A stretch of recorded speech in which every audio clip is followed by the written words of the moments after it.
1449, 16 years after the empire turned inward again, China's age-old enemy returned. Mongol forces mounted a massive attack.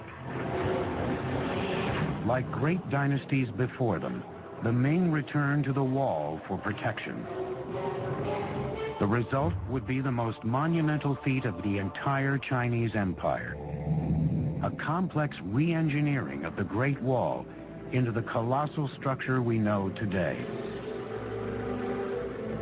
Earlier walls had been primarily made of tamped earth. The Ming walls were faced with brick and stone. They were much more solid, and those are the ones that we can still see parts of today. A crude mortar of sticky rice and burnt lime created a seal between bricks that rivaled modern cement in strength. Construction of military fortifications on the Great Wall reached its peak under the Ming.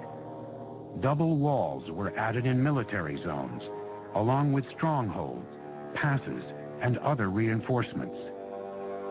Watchtowers of various shapes and sizes served as shelters or simply as signal stations along the wall.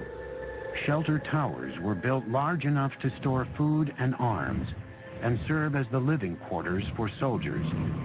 A staircase from the interior led up to the top of the tower, with small holes on each side of the wall for lookouts. The overall defenses were enhanced with a variety of features, including artillery. The Chinese have a clear superiority over the Mongols in gunpowder weapons. And as long as the Ming Dynasty could maintain a cohesive enough army along the Great Wall, they were capable of resisting individual Mongol attacks.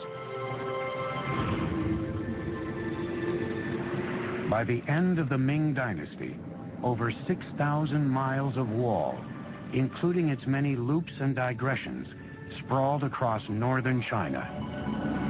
For a century and a half, the wall stood firm, but by 1600, the dynasty behind it was crumbling, and a foreign tribe known as the Manchu were gathering strength on China's northern border. On May 26, 1644, Beijing finally fell to Manchu forces.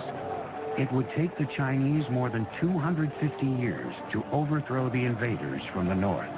But when they did, a new Chinese kingdom emerged, like none before it, Communist China.